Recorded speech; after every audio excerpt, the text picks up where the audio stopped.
Welcome to the Lead Generation Podcast, where innovative entrepreneurs share their stories and secrets to success.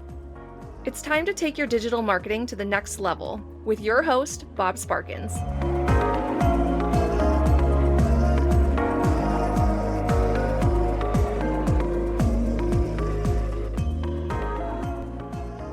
In today's episode, I'm excited to introduce you to keynote speaker and technologist Alfred Poor. Alfred is the founder of Health Tech Insider and a sought-after thought leader on virtual and conference stages. In this conversation, I get Alfred to share lessons he's learned along his entrepreneurial journey, tips for presenting more confidently on camera, and a few conversion tips he's discovered while split testing his landing pages.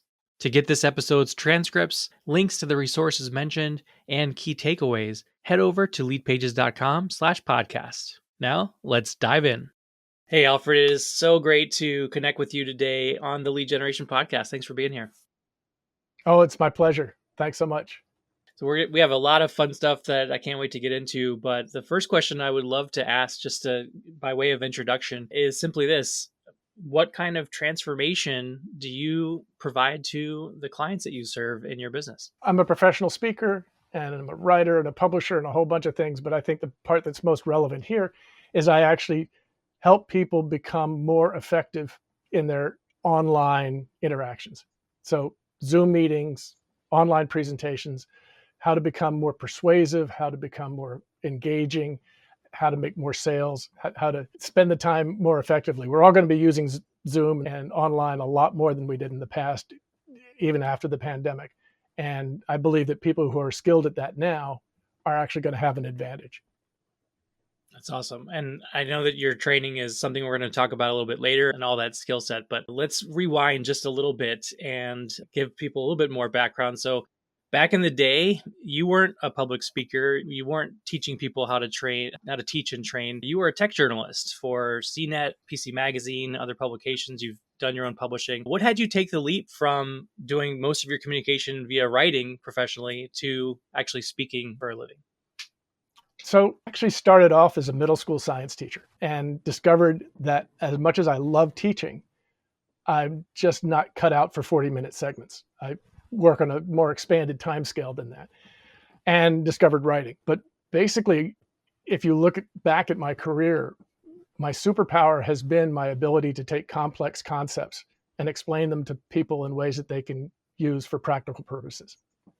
And so for the 20-some years I wrote for PC Magazine, that's what I was doing, was helping them make sense out of the exploding PC market. And I did a lot of speaking back then, but it was all pro bono, showing the flag and talking at conferences and things like that. After I stopped writing for PC Magazine, I spent some time helping people understand flat panel displays because we were transitioning from analog to digital broadcast in this country, and people were all confused about LCD and plasma and all that.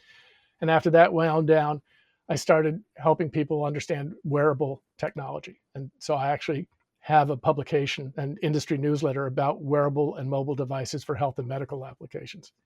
But so the common thread through all of that is technology and helping people get a hold of it in ways that they can use.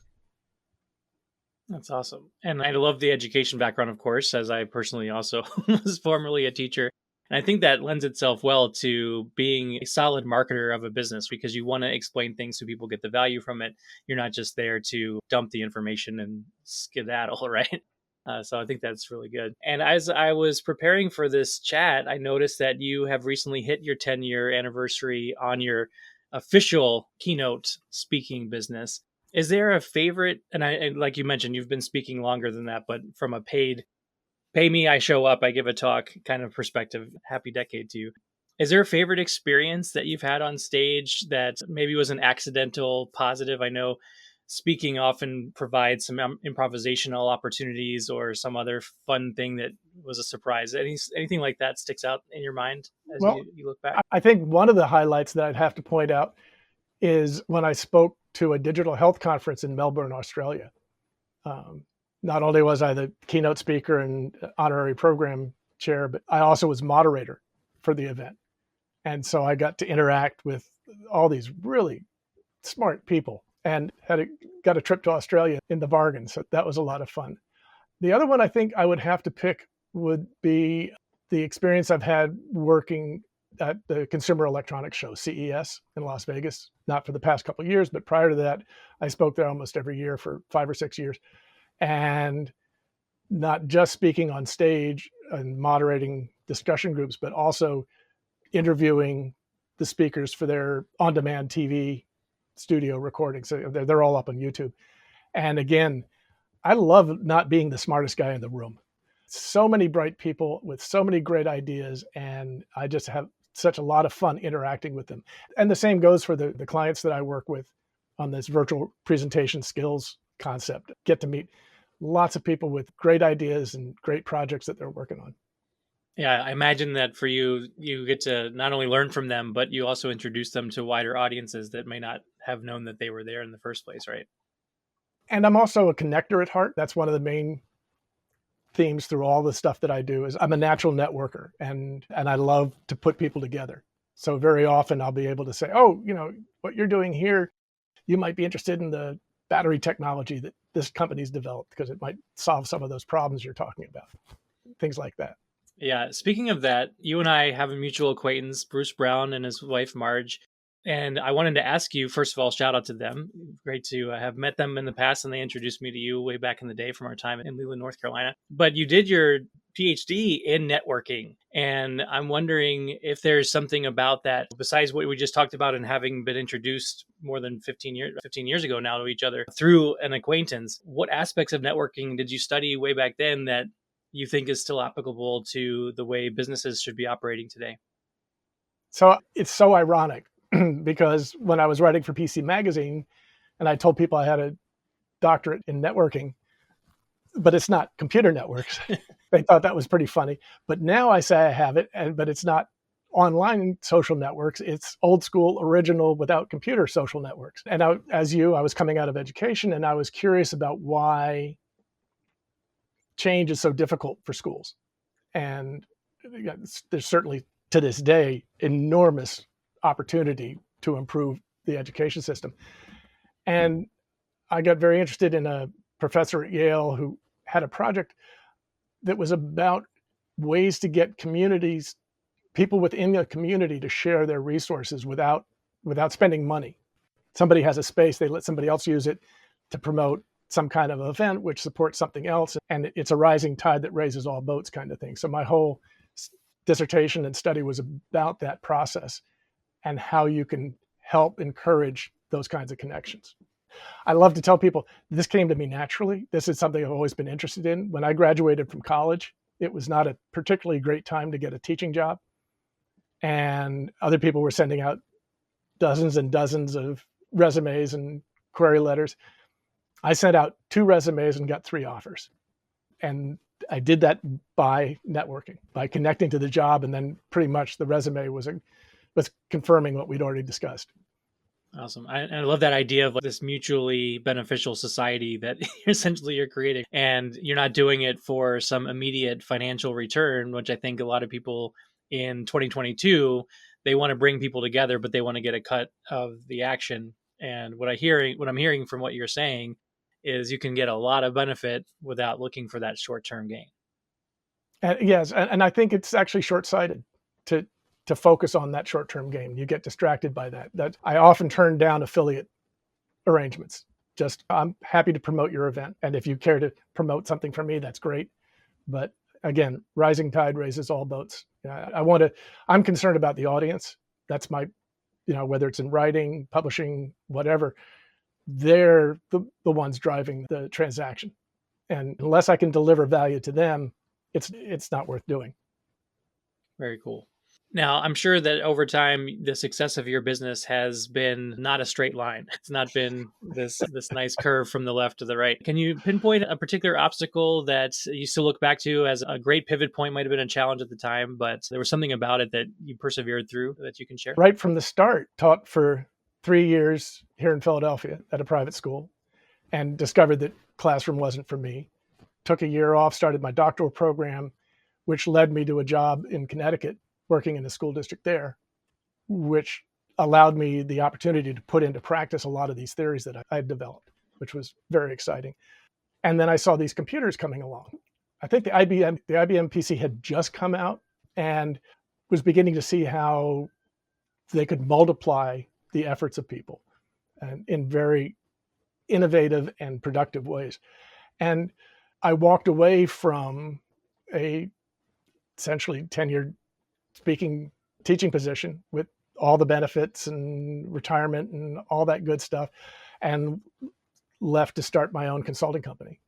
And I still have the first $25 check or whatever it was that I got for consulting. And it was definitely a struggle, but I discovered that was a mode that worked well for me. I'm a great team player, but I'm most productive if you give me my piece to do to fit into the rest of everybody's project, rather than get deep in the meetings and the mechanics of it. Yeah, and I have not had a job since. That's awesome. And I know that you've had a lot of pathways that you've taken on. Obviously, you've worn many hats: journalist, teacher, someone who's speaking and now training. But originally, you were a scientist and you wanted to do science work. Is there anything from your Harvard science degree that you still bring into your entrepreneurship? Absolutely. So I was trained as a biologist, and I was focused on the whole animal biology as opposed to the biochemistry stuff that was becoming very important at that time. But the scientific method and the role of evidence-based persuasion is something that's just ingrained in me. I probably had that before I went to Harvard, but it's just DNA part of my being. And one of the things I lament today is that it's when you look for reviews of computer equipment, it's really difficult to find anything meaningful. PC Magazine Labs was just it was paradise, because we were given the space, the time, the resources to really bang on products. And when we said this one's better than that one, we had objective proof that we could point to say, yeah, this is not opinion. This is based on these facts. And that's colored all my work ever since. With the health and medical stuff, it's great to say you do something, but show me the studies that prove that you, first of all, are doing what you think you're doing, and secondly, that it actually has a positive impact. Very cool. Now, I want to shift gears in just a moment towards your speaking skill set, particularly for some lessons that you can teach our audience. But I am curious, just from that science and health tech area of your life, is there a stat or an observation that you typically like to share during your keynotes that our entrepreneurial audience of the lead generation would benefit from knowing? Sure. Markets evolve. And when I talk about the wearable industry, I've seen this movie before. I was around for the PC compatible, the IBM lookalike computers back when that happened. And that was an explosive big bang market with lots of brands and lots of innovation and lots of duplication of effort. Same thing's going on with wearables. And I think it's important. It's very important for entrepreneurs to understand not where the market is today, but where it's headed, because you're catching a falling knife. It's changing so rapidly. And if you aim for where the market is today, you're going to miss it, because it's going to be someplace else by the time you get there. The example I give is 5 years ago, you take a little circuit board and put it on a wristband, you had it at CES. That was a wearable. And about 3 years ago, 2 years ago, if it was a nice packaging and it was designed, had a good design or something like that, you had a product. Today, if you don't have clinical studies or some sort of objective, ideally third-party studies of what it is you're measuring, what the benefits are, and with numbers attached, you don't have a product. And one of the things I've learned, again, being in the room with lots of people who are way smarter than me, I've noticed that one of the big things that entrepreneurs do is they have a piece of the puzzle, and they have a really good piece, and they have some innovation that's really good. And they just figured that they'll make the rest of it work somehow. And that's not enough. You know, the old saying, build a better mousetrap, the world will be the path to your door. It doesn't work that way anymore. You need to have the whole business plan. You need to have supply chains. You need to have marketing. You need to know who your market is and how you're going to do it. And you have to have all that worked out. You can't just stumble around, because you'll run out of time and money. So the big thing I would say to entrepreneurs is, don't be afraid to ask for help. Be sure to look around and make sure you understand the pond you're going to go swimming in before you jump in. Laura from the Leadpages team. We'll get back to the conversation in just a moment, but first, I wanted to invite you to explore how our website and landing page software can help you reach a wider audience and turn clicks into customers. Take a tour today at leadpages.com/tour and discover why so many entrepreneurs just like you choose Leadpages. That's leadpages.com/tour. Now, back to Bob for the second half of the episode.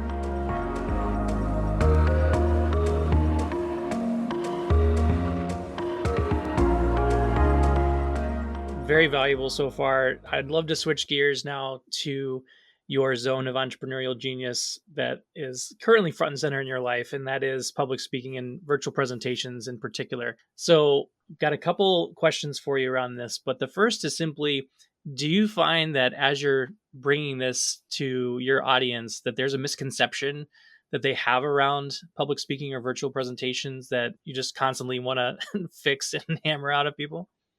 So the way I put it is, you and I both know people who are skilled and well-trained and experienced in face-to-face meetings. They're very intentional about how those get structured. They know what wardrobe they're going to wear that's the appropriate level for their audience. They know where they're going to meet and how they're going to greet people and what they're going to say and all that. Those same people, when you give them a Zoom invitation, they take their laptop wherever they are, they pop it open, and they start talking with none of that intention and preparation. And it's such a shame because a lot of people talk about Zoom fatigue. I don't believe Zoom fatigue exists. I believe bad Zoom fatigue is real. Just as there's not meeting fatigue, there's bad meeting fatigue when you're in person. So people haven't given enough thought, and in many cases just haven't been exposed to a lot of the issues about engaging virtually online. I mean, one of my favorite things to say is everything we've been taught about speaking on stage is wrong when you're online. And so there's so much you need to unlearn and new things that you need to learn, but none of it's rocket science.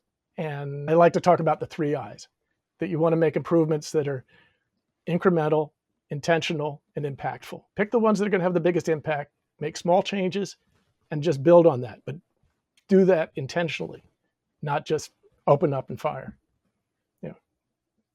Fire, ready, aim. It doesn't work. So I think you've started to address this. I'd like to dig in a little bit deeper for those that are brand new to the world of virtual presentations.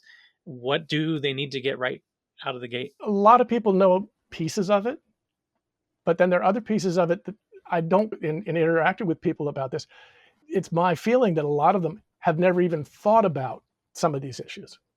I mean, for example, one of the ones I like to talk about is people know not to sit in front of a bright window because then your face is in shadow and people can't see you. The meta issue is if people can't see you, if people can't hear you, it takes a lot of work to pay attention to what you're saying, and they're going to give up and tune out. And that's not unique to online.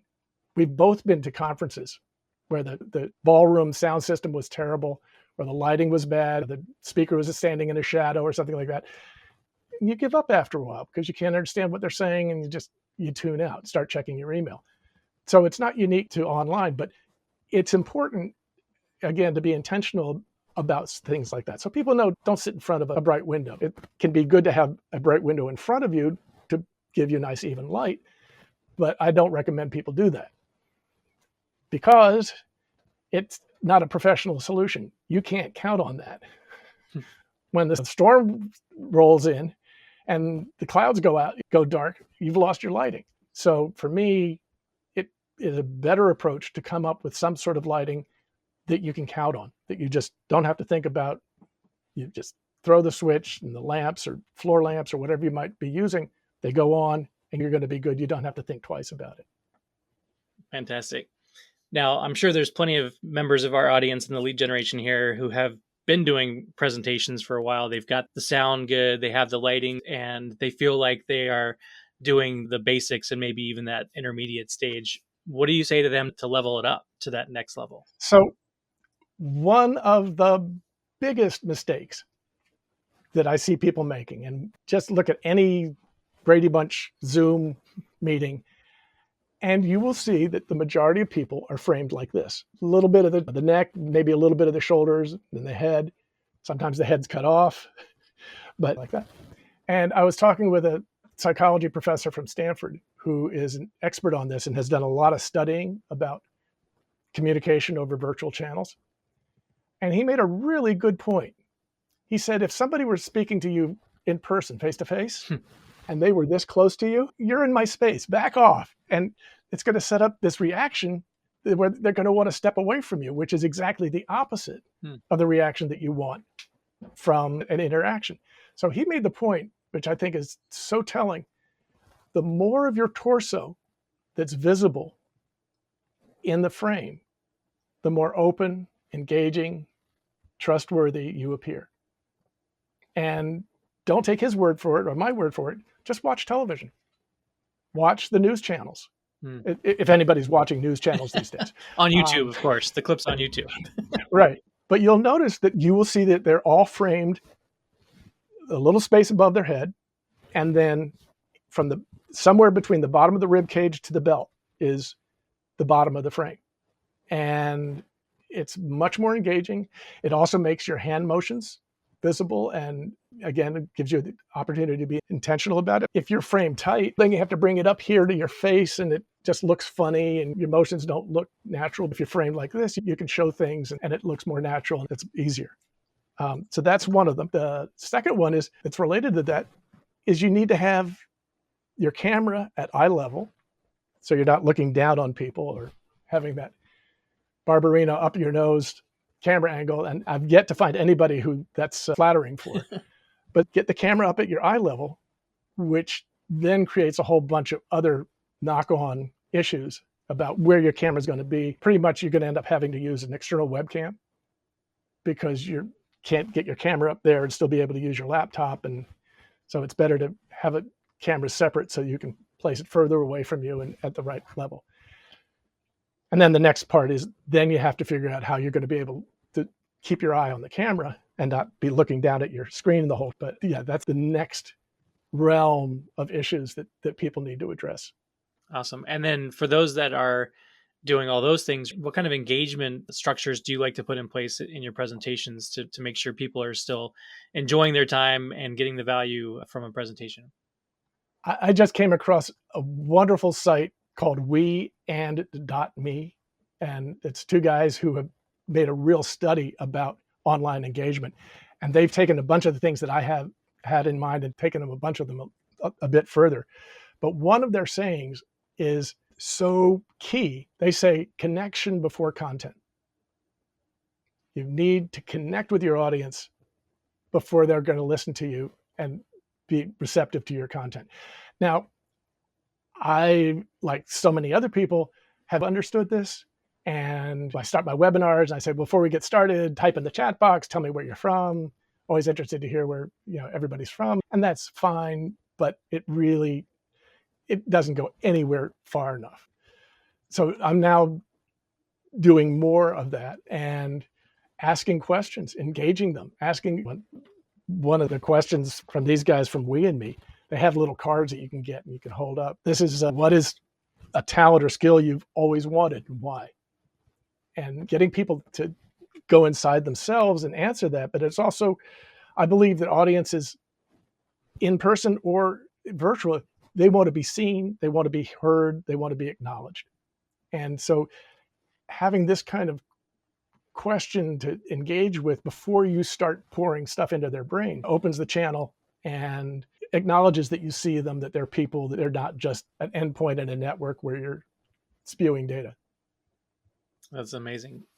I'm curious what your thoughts are about this. A lot of times you've been on our conversion coaching sessions with Leadpages and it's set up as a webinar, right? So I'm the only one on camera and everybody else is not. And that was originally in part because of my background and using other technology where when you did allow other people on camera, you had to deal with dogs barking and people flushing the toilet or like all this other stuff. Obviously, you can do Zoom meetings as a meeting. And so you have your Brady Bunch screen, or you can do the webinars. I've recently experimented in a program we just did where we did it as a meeting and took the leap of faith that everybody would either be muted themselves or I could quickly mute them if something were to come up. Where do you draw your line between when you're going to set something up as a meeting versus when you're going to do it as a webinar for your audience to be visible or not? I'm still in the experimental stage too. One of my favorite quotes is, "Once you've ceased to be a student, you have ceased." And that was by the great philosopher Mick Jagger. But I love learning. And because you got to learn if you're going to be able to share information with other people. You can't just have a fixed inventory of information that you share and not have it alive and dynamic. So I'm still experimenting with this, but I would say the answer to your question is numbers. I think that once you get over about 10 or 12 people, it's going to be difficult to have a discussion in one room. That's why breakout sessions are so great, because if you've got 100 people in the room, you can have 10, 20 breakouts.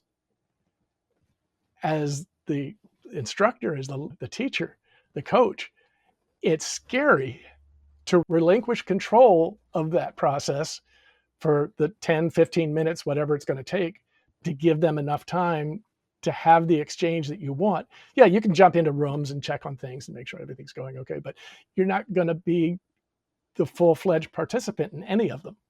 And so there's a lot of trust involved there. But I believe that's where you draw the line between trying to have everybody engage together. There's a door number 3, though. And this is what you do with your coaching sessions for Leadpages. And that is, you bring one person up and we're going to look at your pages. We're going to talk about this. And that one person becomes their problem may not be my problem, but the stuff you go through tells me things that I wouldn't have heard otherwise. And maybe I'm filing it away for the future when I do encounter that problem or a new way of thinking about things. But being able to bring one person on stage to act as a stand-in for everybody in the audience, I think is a very effective strategy. I would agree with you 100%. And I know that there is an experience level that grows over time when you do that, of being able to trust that the person you bring on stage is going to provide the value to everybody. And you also need the empathetic approach of steering them if they start to go off tangent or they start to go in places that don't really serve your audience. And I think that's one of the trickiest things to try to master. And that's one of the reasons why I have my enormous preference for any engagement, whether it's on stage or online, is to have the questions come in writing, because then I can pick one that I think is going, first of all, I can see a bunch of questions all at once and see which one relates to what other people are asking. And so then I can pull that one out and then pull that person up and say, okay, let's talk about this. Having some information that leads me to think that this is going to be useful to a significant number of people. And I always believe that if there's somebody asks a question, there are 100 people who aren't brave enough to ask it, but still want to have they still have the same problem. Yeah, for sure.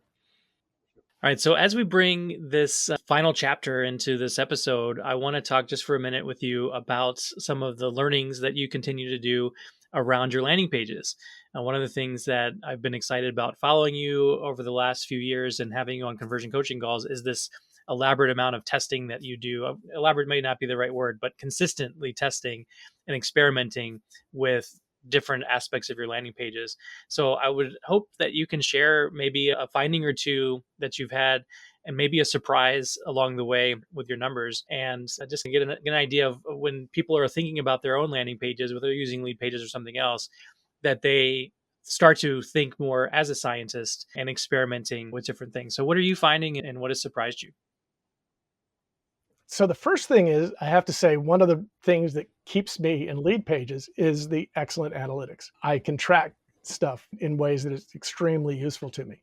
And as we've already talked about, I'm evidence-based driven. And so give me numbers and then I can make decisions. And so much of what we do as entrepreneurs is flying blind. Even when you're testing, there's a lot of stuff you don't know. Am I reaching the right audience? And is it the right product? There's all kinds of things. But the Leadpages split tests provide some really valuable information. And one of the big tenets for me is change one thing. because if you change 3 things, you don't know which change was the one that had the impact, for good. Or if you just change one thing at a time, you get a much better picture. And the other thing I will say unsolicited is Leadpages makes it so darn easy to do that. I have created split tests in as little as 10, 15 minutes. And that's soup to nuts, changing things on my website, on my WordPress site to make sure that the pages show up properly and all that. It's crazy how easy that is. So one of the biggest surprises has to be when I came on one of the sessions and you were kind enough to walk through my page and you didn't like the color that I used and you suggested using a different color instead for the theme for the page. And I ran the test and my color outperformed. I did not expect that, but that has to be a big surprise. I've now got a landing page that is converting pretty steadily at 45, 50%, maybe better. And I'm continuing to make changes. And the beauty is that I have a monthly webinar. And so every month I have another opportunity to change something and try something else. If the numbers are small, I typically leave it be because there's not enough data there to know whether or not the differences were meaningful. But after I get some data, I've got a winner. Okay, what can I do to that winner to make it even better and go on to the next one? Yeah, it's a very valuable feature for me. Awesome. So the last time you ran your test, or you mentioned before, I think it was a shirt color, if I remember right, compared to the page color. What did you test last month? What are you going to test next month? From that original text only landing page, I added a video instead of the banner block at the top of the page. I replaced that with just a video, no text at all, just a video. And that converted way better than the text blocks did. Then I tested putting headline and some kicker text underneath it of the video and tested that against just the video alone. And the text made a huge difference. I think it was a 10-point swing for the text. So my current test is going to be replacing the headline and kicker text with a different approach and see if that has an impact. And I don't recall if you said that the text was above the video and then below, or was it both text items below the video? No, I have the video in a box. I use Vim for my video, and it was very easy to put Vimeo on my Leadpages pages. The integrations are just wonderful, but that's a whole nother story. But no, I put a headline above the video, and then I had smaller text below it, and that is the current winner. So now I'm going to try tweaking the headline and lower text, see if a different approach is going to make a difference. I think I'm also at the point where the landing page is converting fine, but I want to see if I can set up the audience to be more receptive to closing at the end of the webinar. That's the next mission. So I'm 50%, I'm very happy with that as a conversion rate. I'm not greedy. I'll take that. Yeah, those are great numbers. And I imagine one of the next things, if we were on a coaching call right now, I would encourage you to do is split test that thank you page to see how the impact of what you do there changes the attendance rate, changes their receptivity towards buying, et cetera. Yeah. Kudos to continuously experimenting and always learning. That's great. All right, Alfred, it's been a pleasure to have you on the Lead Generation podcast. I would encourage you to, first of all, I have one final question, but as you spoke about your split testing, it also, I think, behooves us as an educational group here to make sure people go to find out more from you in your monthly training, but also to see what the current winner is in your split test, perhaps. So where can people find your speaker training that you're doing each month? I hold them the third Thursday of every month, and I have 2 times. One for the East Coast, it's 1 in the morning, 1 in the afternoon. So the morning can pick up the European audience. The afternoon picks up West Coast and others. And the next one in July will be on July 21st. And you can go register the registration is the same every month. So it's speakerspringboard.com/demonstration. And I will also mention, if you have people around the world, in August, I'll also be doing a special evening session, a third session that day, in order make it more easier for folks in Australia, New Zealand, and East Asia to take part. But when you land, you will see, when you land on that /demonstration page, you will see one of the current test landing pages. Fantastic. So my final question to you, Alfred, is, and you've already dropped a couple along the way, but do you have a favorite quote or mantra that you love to share or just to think about as you're going about your entrepreneurial pursuits? So it's about intentionality. And one of my favorites is, if you don't know where you're going, you're liable to wind up someplace else. Love it. Love it. Thank you so much, Alfred, for being here for the lead generation. Really enjoyed our conversation and looking forward to seeing all those continual improvements, incremental and large, that you're doing for your own business, but also the lives that you're transforming through what you do. Thanks so much for being here. Thank you so much. And it's always a pleasure to speak with you. That's a wrap for this episode of the Lead Generation Podcast from Leadpages. Take a moment now to subscribe to the show so you don't miss a single episode.